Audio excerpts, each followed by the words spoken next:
इस वीडियो में यूपीएससी और पीसीएस के जितने भी पीवाईक्यू हैं उसके बारे में डिस्कस करेंगे। और लगभग इसमें 150 प्रश्न वैदिक इतिहास का होगा जो कि इम्पोर्टेंट है अपकमिंग एग्जाम के लिए, चाहे वो पीसीएस हो, वनडे एग्जाम हो या यूपीएससी ही क्यों ना।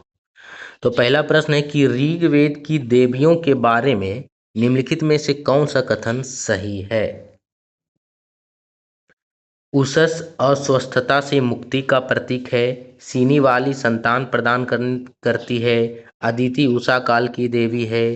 राकावानी की देवी है। तो इसमें देवी के बारे में, वैदिक देवी के बारे में पूछा है। तो इसमें पूछा गया कौन सा कथन सही है। तो इसमें सीनी वाली संतान प्रदान करती है, ये सही है, बाकी गलत है। चारों वेदों में सबसे प्राचीन वेद ऋग्वेद है, जिसकी रचना लगभग 1500 से 1000 बीसी में हुई थी। प्रकृति, ब्रह्मांडीय व्यवस्था और मानवीय सरोकारों के विभिन्न देवताओं का समर्पित जो ऋचा है उसका समृद्ध संग्रह है। यहाँ पर इसमें इंद्र, अग्नि और वरुण जैसे पुरुष देवता वैदिक देवताओं में प्रमुख हैं। वहीं के कई देवियों की भी पूजने की बात लिखी गई है, जो अस्तित्व के महत्वपूर्ण पहलुओं जैसे कि भोर, वाणी, प्रजनन क्षमता और ब्रह्मांडीय अवस्था का प्रतीक है। सीनी वाली एक वैदिक देवी है। सीनी वाली याद रखना है कि एक वैदिक देवी है जो संतान प्रदान करती है। प्रजनन क्षमता और प्रसव से जुड़ी देवी का नाम है सीनी वाली। ऋग्वेद में वर्णित उन्हें चौड़े कुल्हों वाली और गोरी भुजाओं वाली बताया गया है और विशेष रूप से प्रजनन क्षमता प्रदान करने और गर्भ में भ्रूण के सफल जन्म को सुनिश्चित करने के लिए उनकी पूजा की जाती है। उषस जो है, उषा या उषस, ये अस्वस्थता नहीं, जबकि भोर की देवी है, जीवन के दैनिक नवीनीकरण का प्रतिनिधित्व करती है। तो भोर की देवी कौन है? तो भोर की देवी उषा या उषस है। अदिति, अदिति एक मातृ देवी है जिन्हें अक्सर आदित्य सूर्य देवता की माता कहा जाता है। तो अदिति उषा काल की देवी नहीं है। अदिति अनंतता, असीमता और स्वतंत्रता का प्रतीक है। इन्हें सूर्य देवता की माता के रूप में जाना जाता है।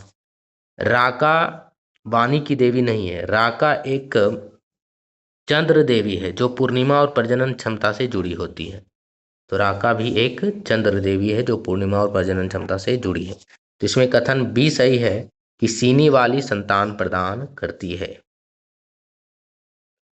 अगला प्रश्न है कि ऋग्वेद में सबसे अधिक बार किस देवता का उल्लेख मिलता है। तो इंद्र का लगभग 250 बार मिलता है उल्लेख ऋग्वेद में, जबकि अग्नि दूसरा सबसे प्रमुख देवता है वैदिक काल में। इनका वर्णन ऋग्वेद में 200 बार मिलता है। और अग्नि को मैसेंजर माना जाता था किसके रूप में? जैसे कि मानव और देवताओं के बीच मैसेंजर, संदेशक के रूप में अग्नि काम करते हैं। जैसे ये अग्नि है तो आग में ही हवन किया जाता था और ऐसा माना जाता था आग ही इस संदेश को देवताओं तक पहुंचाएंगे। तो अग्नि सेकेंड मोस्ट इम्पोर्टेंट गॉड हैं, देवता हैं ऋग्वेद में, और सबसे अधिक इंद्र का उल्लेख मिलता है। ऋग्वेद में अनाज या सीरियल्स के लिए किन शब्दों का प्रयोग किया जाता है। तो ऋग्वेद में अलग अलग अनाज को अलग अलग कहा जाता था, ऐसा हम अगले क्वेश्चन पर देखेंगे। तो ऋग्वेद में अनाज के लिए किन शब्दों का प्रयोग किया गया है?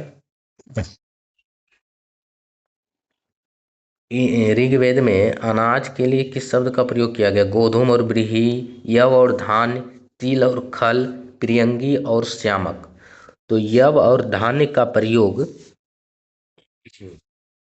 अनाज के लिए किया गया है। यव और धान्य का प्रयोग ऋग्वेद में अनाज के लिए किया गया है। वैदिक यज्ञों की प्रथा के बारे में विचार करना है। श्रौत वैदिक यज्ञों में 3 प्रकार की अग्नियों का उपयोग शामिल है। गार्हपत्य, गृहस्वामी की अग्नि, आहवनीय नैवेद्य अग्नि और दक्षिणाग्नि, दक्षिण अग्नि। माना जाता है कि इन अग्नियों को विभिन्न आकार के कुंडों में स्थापित किया जाता था, अर्थात गार्हपत्य के लिए वर्गाकार, आहवनीय यज्ञ के लिए गोलाकार और दक्षिणाग्नि के लिए आयताकार। तो यहाँ पर क्वेश्चन है कि जो वैदिक युग में अग्नि का प्रयोग किया जाता था, जैसे कि गृहपत्य अग्नि, गृहस्वामी के लिए अग्नि, आहवनीय नैवेद्य अग्नि, तो उसमें कौन कौन से आकार का यूज होता था उसके बारे में क्या दोनों कथन सही है, केवल 2 सही है, केवल 1 सही है, या दोनों सही नहीं है? तो इसमें केवल 1 सही है।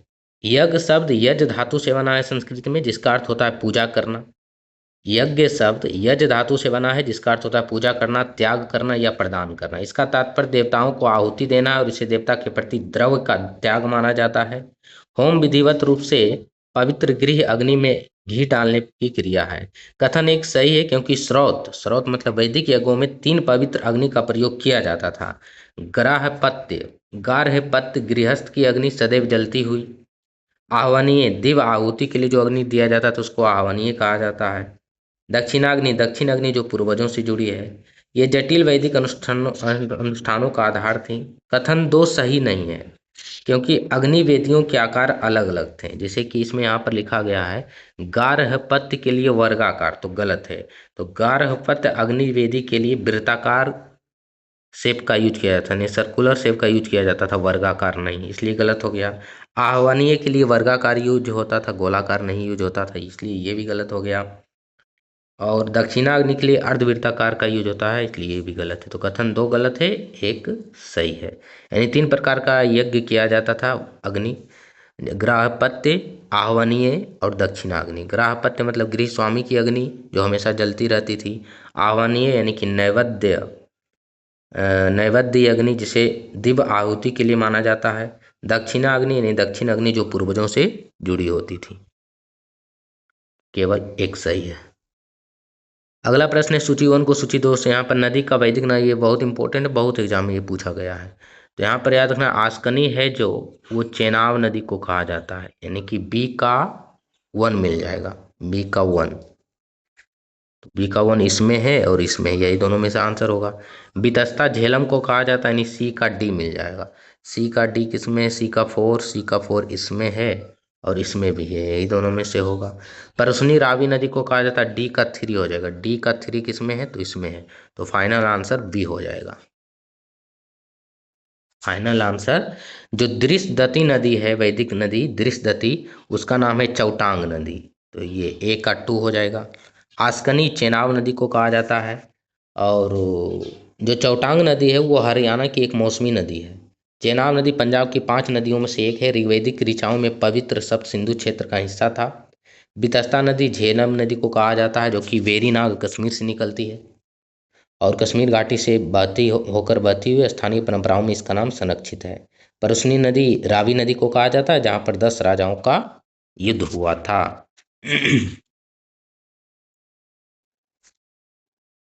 अगला है प्रारंभिक वैदिक काल में निम्नलिखित में से किस नदी के तट पर 10 राजन युद्ध हुआ था, दसराग युद्ध?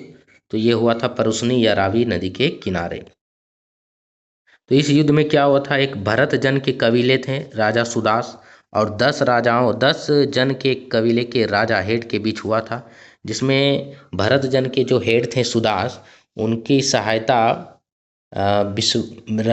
ऋषि वशिष्ठ ने किया था, जबकि 10 राजाओं के जो कबीले थे उसकी सहायता विश्वामित्र ने किया था। इस युद्ध में राजा सुदास की युद्ध में जीत होती है, और इस युद्ध का वर्णन ऋग्वेद के 7वें मंडल में है। दसराग युद्ध का वर्णन ऋग्वेद के 7वें मंडल में है। 7 वार, ऐसे याद रखना है, 7 वार।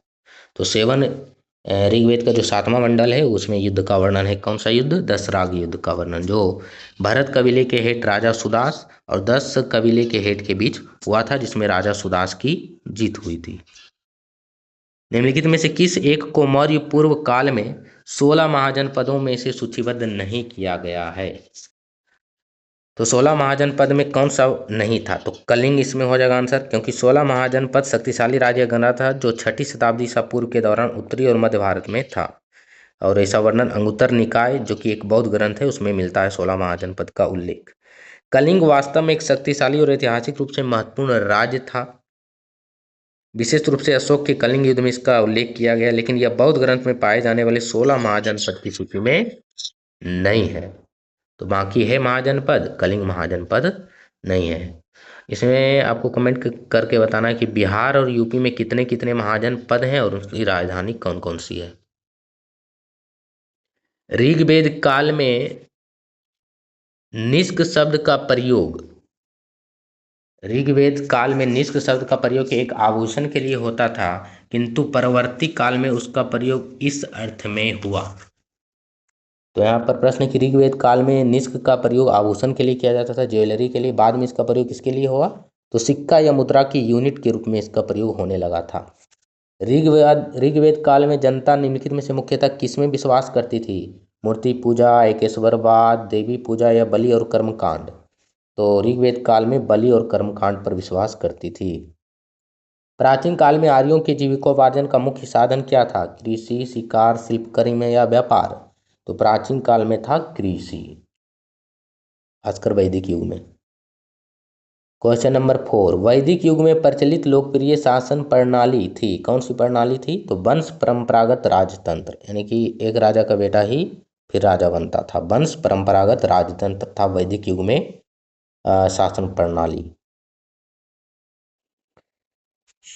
अगला प्रश्न है, किस काल में अछूत की अवधारणा स्पष्ट रूप से उद्धृत हुई? तो किस काल में अछूत की अवधारणा मिलती है, उसका वर्णन मिलता है विशेषकर में? तो इसका आंसर जो है धर्मशास्त्र के समय अछूत की अवधारणा का वर्णन मिलता है। आयुर्वेद अर्थात जीवन का विज्ञान का उल्लेख सर्वप्रथम किसमें मिलता है? तो आयुर्वेद का वर्णन सबसे पहले किसमें मिलता है? अथर्ववेद में मिलता है। हालांकि आयुर्वेद ऋग्वेद का उपवेद माना जाता है, यहाँ पर ऋग्वेद ऑप्शन में नहीं है, इसलिए अथर्ववेद माना जाता है। और इसमें एक कन्फ्यूजन वाला भी है डाउट कि आयुर्वेद कहीं कहीं अथर्ववेद का उपवेद माना जाता है और कहीं कहीं ऋग्वेद का। चित्रित धूसर भांड किस काल के हैं?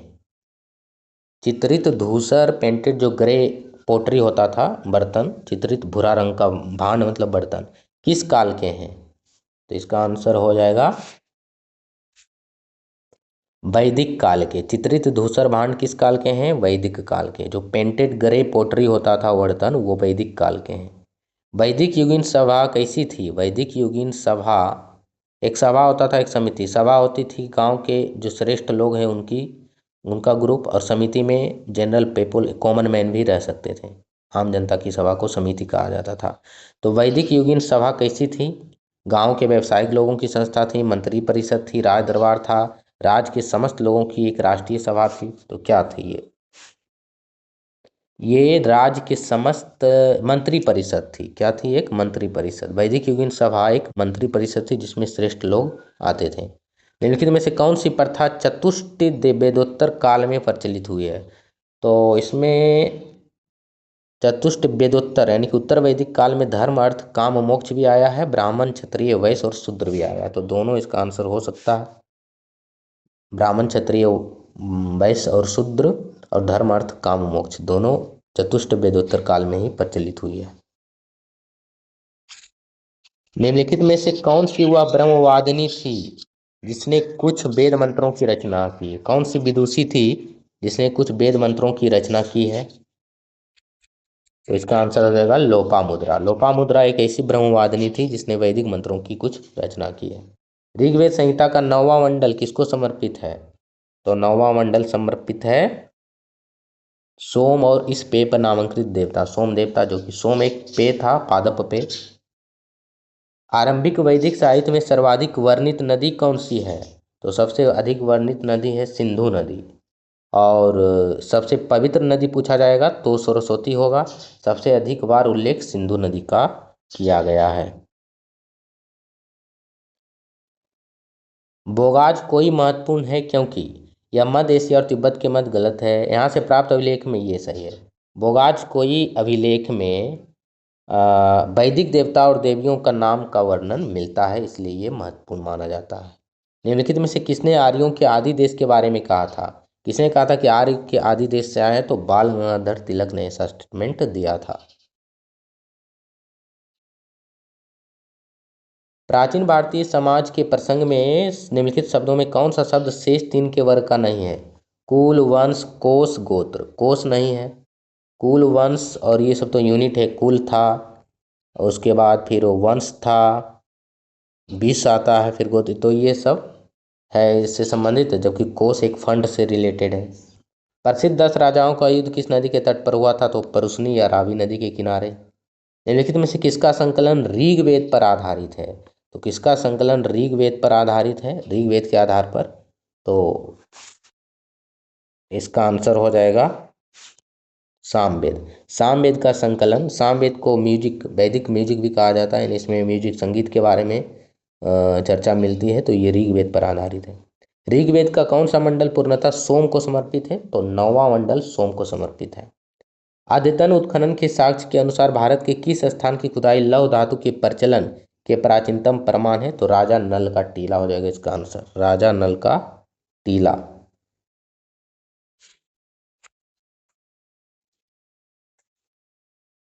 अगला प्रश्न,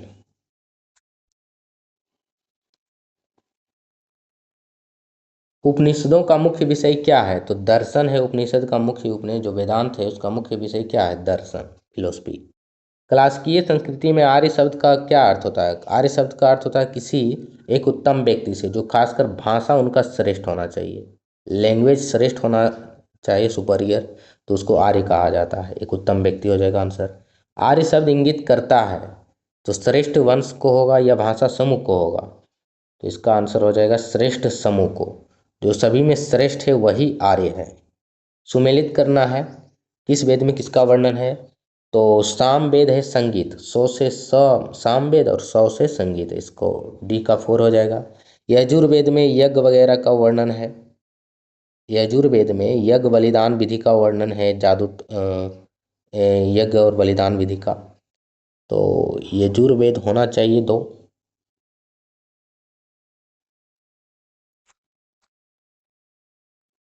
और अथर्ववेद में तो औषधि हो जाएगा, तो 1 का 3 हो जाएगा, 1 का 3 हो जाएगा।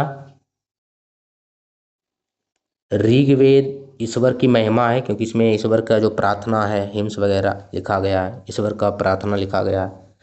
और यजुर्वेद में हो जाएगा बलिदान विधि, यज्ञ और बलि का वर्णन है, सामवेद। तो इस प्रकार हो जाएगा इसका आंसर 1 का 3। अथर्ववेद में औषधि से संबंधित, ऋग्वेद में ईश्वर महिमा, यजुर्वेद में बलिदान विधि और सामवेद में संगीत। तो आंसर हो जाएगा इसका ए का 3, बी का 1, सी का 2, डी का 4। यज्ञ संबंधी विधि विधानों का वर्णन है ऋग्वेद से, सामवेद से, यजुर्वेद से। य से यजुर्वेद, य से यज्ञ। उपनिषद काल के राजा अश्वपति किसके शासक थे? उपनिषद काल के एक राजा हैं अश्वपति, वो किसके शासक थे, कहाँ के शासक थे? तो वो एक कैकेयी के शासक थे, कैकेयी। वैदिक नदी कुभा का स्थान कहाँ निर्धारित होना चाहिए? तो कुभा अफगानिस्तान में था।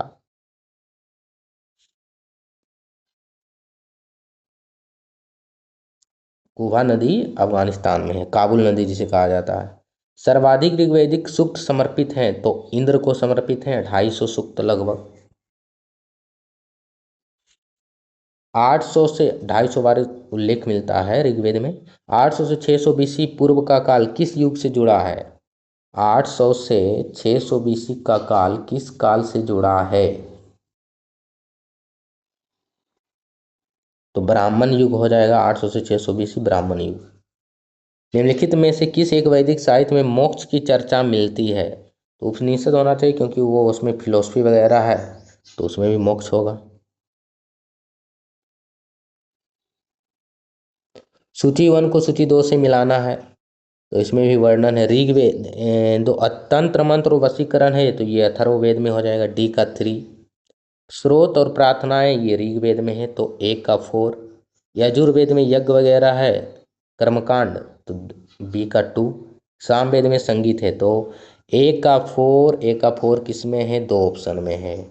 1 का 4 बी का 2, 1 का 4 बी का 2, 1 का 4 बी का 2, एक ही ऑप्शन में, तो ए आंसर हो जाएगा इसका, 30 का ए।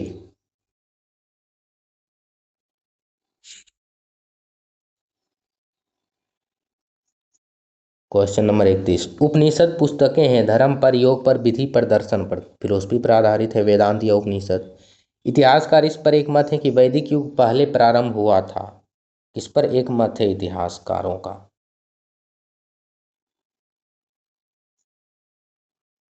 1500 से 1000 बीसी वैदिक युग है। ऋग्वेद की मूल लिपि क्या थी? ऋग्वेद की मूल लिपि क्या थी? इंपॉर्टेंट प्रश्न है ये। तो ऋग्वेद की मूल लिपि ब्राह्मी लिपि थी, प्राकृत भाषा ब्राह्मी लिपि। अवेस्ता और ऋग्वेद में समानता है, अवेस्ता किस क्षेत्र से संबंधित है? अवेस्ता और ऋग्वेद में समानता है, कुछ कॉमन बातें हैं, तो अवेस्ता किस क्षेत्र से संबंधित है? तो ये ईरान से संबंधित है ईरान से। निम्नलिखित में से किसे वैदिक साहित्य में सम्मिलित नहीं किया जाता है? संहिता, आरण्यक, स्मृति या उपनिषद। वैदिक साहित्य में किसे शामिल नहीं किया जाता है? उपनिषद को शामिल किया जाता है, आरण्यक भी है, संहिता भी है। स्मृति को वैदिक साहित्य में शामिल नहीं किया जाता है। स्मृति को, जैसे मनुस्मृति है तो वो वैदिक का पाठ नहीं है, तो ये आंसर हो जाएगा सी। गोत्र शब्द का प्रयोग सबसे पहले कहाँ हुआ था? किस वेद में? गोत्र शब्द का प्रयोग सबसे पहले किस वेद में हुआ? तो ऋग्वेद में गोत्र का प्रयोग हुआ। प्राचीन भारत में निशाका से जाने जाते थे। निशाका क्या कहा जाता था प्राचीन भारत में? तो निशाका को स्वर्ण आभूषण कहा जाता था। और वैदिक काल में निष्क का प्रयोग सिक्के के लिए होने लगा, मुद्रा की इकाई के रूप में। तो पहले स्वर्ण आभूषण कहा जाता था निष्क। निम्नलिखित में से कौन सा कथन सही नहीं है? ऋग्वैदिक काल में वर्ण पैतृक था। ऋग्वैदिक काल में छुआछूत आम थी। ऋग्वैदिक काल में अंतर्वर्ण विवाह शून्य थे। ऋग्वैदिक काल में वर्णों में पारस्परिक खान पान की छूट थी। कौन सा कथन सही नहीं है? तो ऋग्वैदिक काल में छुआछूत आम थी, ये सही नहीं है क्योंकि छुआछूत नहीं थी। ऋग्वैदिक काल में वर्ण पैतृक था, ये सही है, वंश परंपरा राजतंत्र था उसमें। ऋग्वैदिक काल में अंतर्वर्ण विवाह शून्य थे, सही है। ऋग्वैदिक काल में वर्णों में पारस्परिक खान पान की छूट थी। तो छुआछूत आम थी, ये सही नहीं है। गायत्री मंत्र की रचना किसने की? गायत्री मंत्र जो कि सूर्य को समर्पित है, सविति को, तो इसकी रचना की थी विश्वामित्र ने। ऋग्वैदिक क्वेश्चन नंबर 40। ऋग्वैदिक काल में निष्क किस अंग का आभूषण था? कान का, गला का, बाहु का या कलाई का? किस अंग का आभूषण? निष्क तो स्वर्ण आभूषण था, किस अंग का आभूषण था ऋग्वैदिक काल में?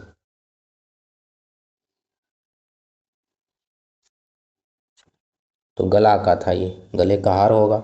उत्तर वैदिक काल में निम्नलिखित में से किनको आर्य संस्कृति का धूर समझा जाता था?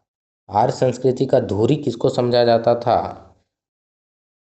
तो कुरु और पंचाल को आर्य संस्कृति का धूरी एक्सिस समझा जाता था, कुरु और पंचाल को। श्रीमद् भगवद गीता मौलिक रूप से किस भाषा में लिखी गई है? श्रीमद् भागवत गीता जो ओरिजिनली है किस भाषा में लिखी गई है? तो संस्कृत में। हिंदी पौराणिक कथा के अनुसार समुद्र मंथन हेतु किस सांप के रस्सी के रूप में स्वयं को प्रस्तुत किया था? कौन सा सांप का वर्णन है इसमें? तो वासुकी सांप का। जीविकोपार्जन के लिए वेद वेदांग पढ़ाने वाले अध्यापक क्या कहलाते हैं? तो उपाध्याय।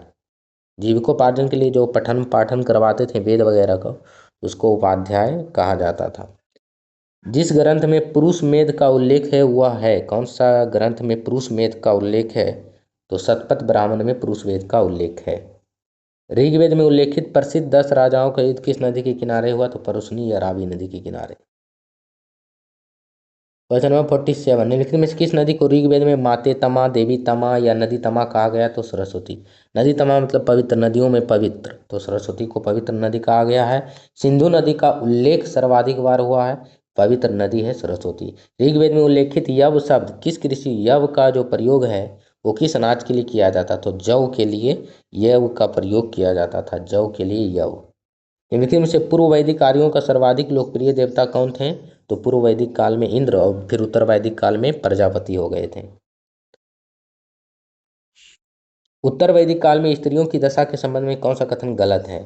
स्त्रियों के उपनयन संस्कार का अधिकार नहीं था, बहुपत्नी विवाह प्रचलित हो गया था, स्त्रियों को राजनीतिक सेवाओं में प्रवेश की मनाही थी, स्त्रियों की शिक्षा वर्जित थी। तो कौन सा कथन गलत है ये बताना है। तो स्त्रियों की शिक्षा वर्जित थी, ये गलत है क्योंकि वर्जित नहीं थी। किस वेद में सभा, और क्योंकि बाकी सभी उत्तर वैदिक काल में, वैदिक काल में कुछ कुरीतियां आ गई, स्त्रियों को उपनयन संस्कार का अधिकार नहीं दिया गया था, इनकी असमानता वगैरह क्रिएट हो गया। किस वेद में सभा और समिति को प्रजापति की दो पुत्रियां कहा गया है? सभा और समिति को प्रजापति की दो पत्नी के रूप में वर्णित किया गया है, तो अथर्ववेद में।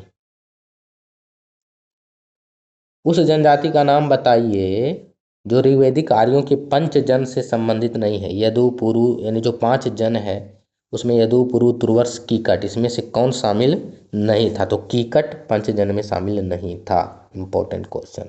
निम्नलिखित अभिलेखों में से कौन सा ईरान से भारत में आर्यों के आने की सूचना देती है? तो बोगाच कोई अभिलेख देती है, पीछे भी ऐसा सवाल था। वैदिक नदी अस्कनी की पहचान निम्नलिखित, अस्कनी जो है वो चेनाब नदी को कहा जाता है। झेलम को वितस्ता कहा जाता है, रावि को परुष्णी कहा जाता है और ब्यास को विपाशा कहा जाता है। ऋग्वेद में निम्नलिखित में से किन नदियों का उल्लेख अफगानिस्तान के साथ आर्यों के संबंध का सूचक है? तो कुभा या कुरमु, जिसे काबुल नदी कहा जाता है, उसका वर्णन है अफगानिस्तान के काबुल नदी से। सबसे पुराना वेद कौन सा है? तो ऋग्वेद सबसे पुराना वेद है। ऋग्वेद में अघन्या का प्रयोग हुआ है। अघन्या किसे कहा जाता था? तो गाय के लिए हुआ है। तरई नाम है, 3 वेदों का नाम है तरई। तरई किसका नाम है? 3 वेदों का। पुराणों की संख्या कितनी है? तो 18 है पुराणों की संख्या। ऋग्वेद में सर्वाधिक संख्या में मंत्र किसके मंत्र हैं ऋग्वेद में सर्वाधिक? तो ऐसे तो इंद्र का है, तो अग्नि है ऑप्शन में, तो अग्नि हो जाएगा। ऋग्वेद में कितने सूक्त हैं? तो 1028 सूक्त हैं ऋग्वेद में। ऋग्वैदिक सभ्यता की विशिष्ट विशेषता क्या थी? तो प्रकृति पूजा पर यह आधारित था जनरली।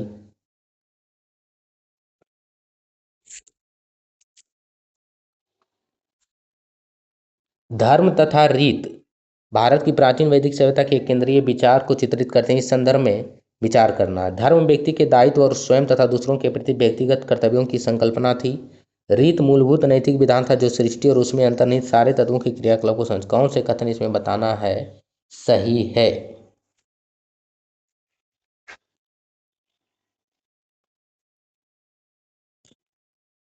तो इसमें दोनों कथन सही है। जो धर्म होता था रिलीजन, वो व्यक्ति के दायित्व, उसका ड्यूटी, और स्वयं तथा दूसरों के प्रति उसका व्यक्तिगत ड्यूटी क्या है, पर्सनल ड्यूटी उसका क्या है, कर्तव्य, उसका विचार था। ड्यूटी ही असली में रियलिटी में रिलीजन है, धर्म है। रीत मूलभूत नैतिक विधान था जो सृष्टि और उसमें अंतर्निहित सारे तत्वों के क्रियाकलाप को संचालित करता था, एक तरह का नियम था, नैतिक विधान था। तो दोनों कथन सही है। क्वेश्चन नंबर 64, ऋग्वैदिक देवता के संबंध में सत्य कथन कौन सा है? देवताओं को 3 श्रेणियों में बांटा गया। ऋग्वैदिक देवता मानवोचित गुणों से युक्त हैं किंतु अमर हैं। इस समय का सबसे प्रधान देव कौन था? यह स्पष्ट नहीं है, गलत है। सबसे प्रधान देव इंद्र थे। उपरोक्त तीनों कथन सही है। तीनों कथन सही है, ये भी गलत है। तो ऑप्शन ए या बी, इसमें बी में कोई सही होगा, लेकिन 64 का है आंसर डी। तीनों कथन सही है। ऋग्वैदिक ऋग्वैदिक देव इस समय का सर्वप्रधान देव कौन था, यह स्पष्ट नहीं है। इसमें कुछ थोड़ा डाउट है, क्योंकि इस समय का जो सबसे प्रधान देवता थे इंद्र थे, क्योंकि उनका उल्लेख सबसे अधिक बार हुआ है।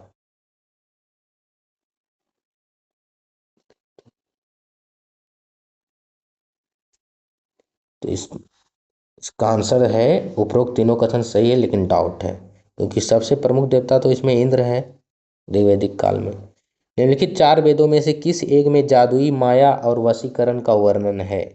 4 वेदों में से किस एक में जादुई माया और, तो जादुई माया जादू टोना अथर्ववेद में है। किस वैदिक ग्रंथ में वर्ण शब्द का सबसे पहले नामोल्लेख मिलता है? वर्ण शब्द का वर्णन किस वेद में मिलता है? तो ऋग्वेद में पहली बार मिलता है। मिलान करना है वैदिक नदी और आधुनिक नाम। तो कुहा हो गया पाकिस्तान की नदी, अफगानिस्तान की नदी काबुल को। परुस्नी हो गया रावी नदी जहाँ दसराग युद्ध हुआ था। सुतुद्री हो गया सतलज को। सदानेरा गंडक नदी को। तो ये हो जाएगा इसका आंसर। ए का 2, बी का 3, सी का 1, डी का 4। तो बी हो जाएगा आंसर इसका।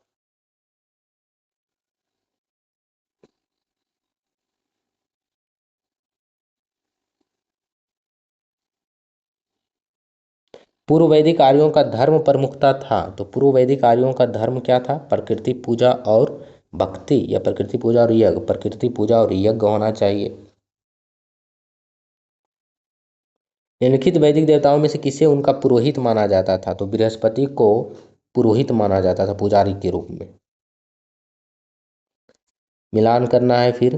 तो इसमें उनका जो उपवेद है वगैरह है, उनके बारे में बताना है। तो ऋग्वेद का शतपथ है, ऋग्वेद का ऐतरेय है, ऋग्वेद का ऐतरेय है, एक अथरी। सामवेद का पंचविंश है।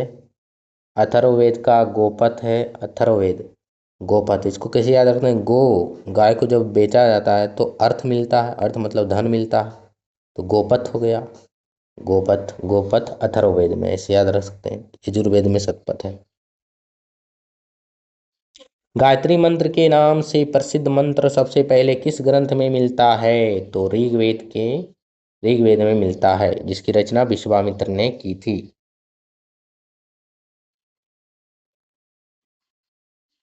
महाभारत मूलतः किस रूप में जानी जाती है? तो जय संहिता, विजय गाथा के रूप में जाना जाता है। जय संहिता का अर्थ होता है विजय गाथा।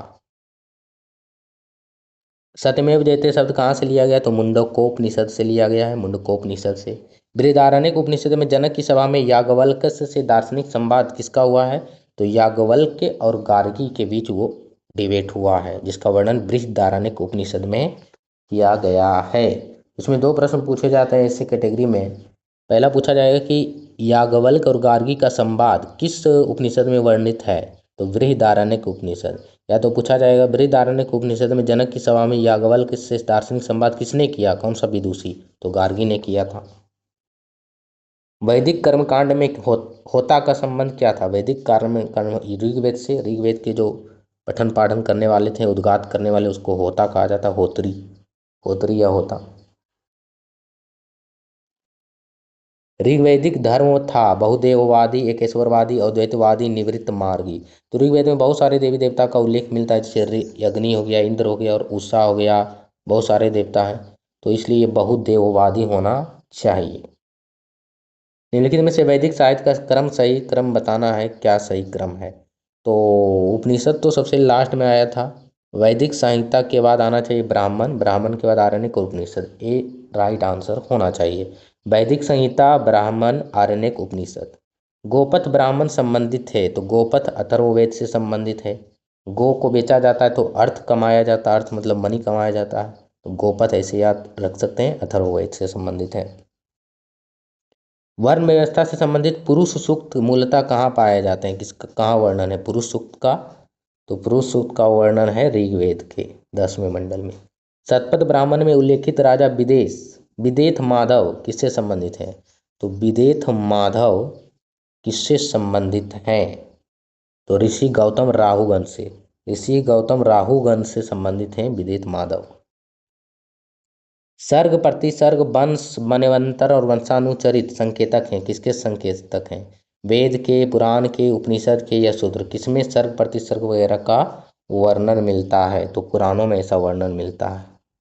ऋग्वैदिक काल के प्रारंभ में निम्नलिखित में से किसे महत्वपूर्ण मूल्यवान संपत्ति समझा जाता था? तो गाय को मूल्यवान समझा जाता था। संस्कारों की कुल संख्या 16 संस्कार है, जिसमें मृत्यु अंतिम है, उसके पहले विवाह है 15वां संस्कार। किस उपनिषद का शाब्दिक अर्थ सफेद घोड़ा होता है? तो इनमें से कोई नहीं होगा सफेद घोड़ा का अर्थ, क्योंकि सफेद घोड़ा में श्वेत, उस उपनिषद का नाम है श्वेता अस्वर उपनिषद। श्वेता अस्वर उपनिषद को सफेद घोड़ा उपनिषद भी कहा जाता है, इसलिए इसमें इनमें से कोई नहीं हो जाएगा। तमसोमा ज्योतिर्गमय कथन किस मूलतः है? तो तमसोमा ज्योतिर्गमय किससे संबंधित है?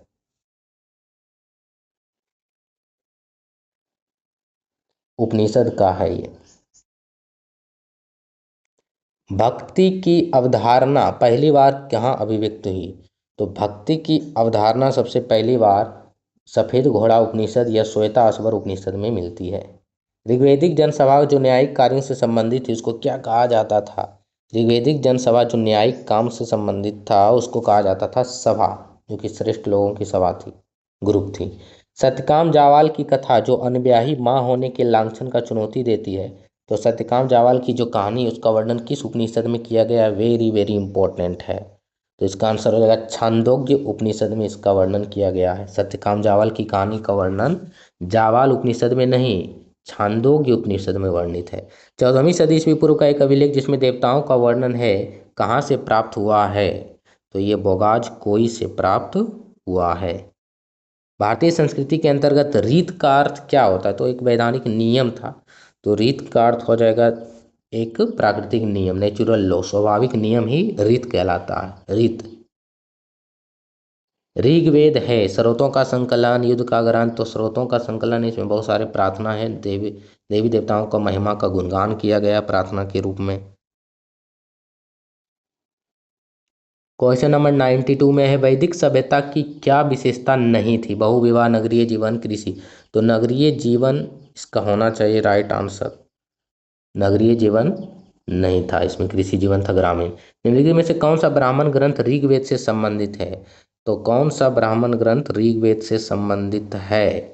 ऐतरेय ब्राह्मण ग्रंथ ऋग्वेद से संबंधित है। वैदिक देवता इंद्र के विषय में निम्नलिखित कथनों पर विचार करना है और सही उत्तर चुनना है। झंझावात के देवता थे इंद्र, पापियों को दंड देते थे, नैतिक व्यवस्था के संरक्षक थे, वर्षा के देवता थे। इसका आंसर हो जाएगा 1 और 4 सही है। वर्षा के देवता ये नहीं थे, शायद मारुत थे, यही थे, ये सही है। मारुत थे पवन के देवता, आंधी तूफान के देवता मारुत। नैतिक व्यवस्था के संरक्षक ये नहीं थे। पापियों को दंड देते थे, ये भी नहीं थे। झंझावत के देवता थे, जो तड़ित झंझावत होता है लाइटनिंग, उसका इंद्र थे। और वर्षा की देवता भी इंद्र थे। तो 1 और 4 सही है इसमें। उत्तर वैदिक काल में आर्यों को भारतीय भूगोल की किस अंश की जानकारी नहीं थी? तो कृष्णा नदी घाटी तक दक्षिण भारत की जानकारी आर्यों को नहीं थी। इंपॉर्टेंट क्वेश्चन है। कृष्णा नदी घाटी और दक्षिण भारत की जानकारी आर्यों को नहीं थी। ऋग्वेद कालीन आर्यों और सिंधु लोगों के बारे में कौन सा कथन सही है? तो केवल एक इसमें सही होगा, क्योंकि ऋग्वेद कालीन आर्य कवच और सूर्यस्त्रण का उपयोग करते हैं, जबकि सिंधु घाटी सभ्यता के लोगों में इसका उपयोग कोई साक्ष्य नहीं है। ऋग्वैदिक कालीन में आर्य कवच और सूर्य हेलमेट का प्रयोग करते थे, जबकि सिंधु घाटी सभ्यता में इसका कोई वर्णन नहीं है। ऋग्वैदिक कालीन आर्यों को स्वर्ण, चांदी और तांबा का ज्ञान था, जबकि सिंधु घाटी सभ्यता के लोगों को केवल तांबा और लोहे का ज्ञान था। लोहे का ज्ञान तो नहीं था, इसलिए गलत है। ऋग्वेद कालीन आर्यों ने घोड़े को पालतू बना लिया था, जबकि इस बात का कोई साक्ष्य नहीं है। सिंधु घाटी के लोग इस पशु को जानते थे, ये भी सही है।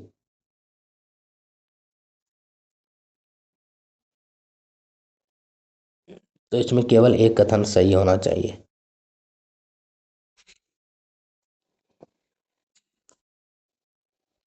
सिंधु घाटी सभ्यता में 2-3 जगह पर घोड़े के अवशेष मिले हैं, और ऋग्वेदिक काल में तो घोड़ा था ही, गाय भी था उसमें। ताम्र संचय का संबंध है, ताम्र संचय का संबंध किसमें है? तो काले और लाल बृंदाभांड से, काले और लाल बृंदाभांड से ताम्र संचय का संबंध है। सबसे पहले 4 आश्रम का वर्णन कहाँ किया गया? 4 आश्रम का वर्णन जाबलोपनिषद में किया गया। कौन से कारण पर विचार करना है? कथन। ऋग्वैदिक काल में ग्रामीण सभ्यता थी, कथन सही है। कारण, क्योंकि ऋग्वैदिक काल में कृषि और पशुपालन मुख्य व्यवसाय थे, दोनों सही और व्याख्या भी सही है। ऋग्वैदिक पनी किस वर्ग के नागरिक थे? तो पनी कहा जाता था व्यापारी को। पनी इसको कहा जाता था, व्यापारी को पनी कहा जाता था। सूची 1 को सूची 2 से मिलाना है। तो ऋग्वैदिक समाज कृषि था, तो सी का 3 हो जाएगा। ऋग्वैदिक समाज हो जाएगा चारागाह, क्योंकि वहाँ पर चारागाह ज़्यादा प्रचलित था, तो सी का 1 होना चाहिए। तो डी हो जाएगा ऑप्शन इसका। उत्तर वैदिक काल कृषि हो जाएगा, बी का 3, बी का 3 ठीक है। और ए का 4 हो जाएगा। सिंधु घाटी सभ्यता नगरीय थी।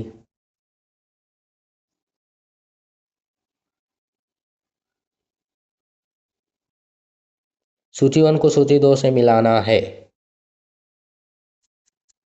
सूची 1 को, तो कौन से अनाज का क्या नाम है? तो बिरही, चावल को बिरही कहा जाता था वैदिक काल में। मोदक कहा जाता था मूंग को। इक्षु कहा जाता था गन्ना को। ईख या इक्षु अभी भी कहा जाता है इसको। यव जौ को कहा जाता था, ये भी इंपॉर्टेंट। ऋग्वेद में सूर्य देवता की किसका पुत्र माना गया है? तो सूर्य देवता किसके पुत्र के रूप में जाने जाते हैं ऋग्वेद में? तो ये हैं दैसु, दैसु के पुत्र माने गए सूर्य देवता। ऋग्वेद में निष्क ग्रीव, निष्क ग्रीव एक प्रकार क्या क्या आभूषण था जो गले में पहना जाता था। निष्क मतलब आभूषण हो गया, ग्रीव मतलब गला हो गया, तो आभूषण हो जाएगा इसका आंसर। ऋग्वेद में धनाढ़ व्यक्ति के लिए कौन से शब्द का प्रयोग किया जाता था? तो गोपत का प्रयोग किया जाता था। गोमत, गोमत का प्रयोग, जिसके पास अधिक गाय होता था उनको अमीर माना जाता था। वैदिक काल में किसे अन्य देवता और मनुष्य के बीच से मध्यस्थता, मेडिएटरी के रूप में जाना जाता है? तो अग्निदेव को जाना जाता है। यज्ञ वगैरह किया जाता था आहुति देकर अग्नि से, और इससे माना जाता था कि इसका संदेश देवताओं तक पहुंच जाता है। ऋग्वेद में 2 कृषि योग भूमि के बीच की भूमि पट्टी को क्या कहा जाता था? ये भी इम्पोर्टेंट है। तो ये है खिल्य, खिल या खिल्य कहा जाता था। 2 पट्टी जो आरी होता है, अभी लोकल लैंग्वेज में इसको, इस जैसे 2 खेत है तो उसके बीच के बॉर्डर को आरी कहा जाता है बिहार के लैंग्वेज में। तो हाँ, वो इस समय वैदिक काल में खिल्य कहा जाता था। 2 कृषि योग भूमि के बीच की भूमि को, भूमि पट्टी जो होता था बॉर्डर, उसको कहा जाता था खिल्य। ऋग्वेद में धनाढ़ व्यक्ति, धान्यकृत शब्द का प्रयोग हुआ है। धान्यकृत शब्द के लिए ओसाने वाले के लिए धान्यकृत शब्द का प्रयोग हुआ है।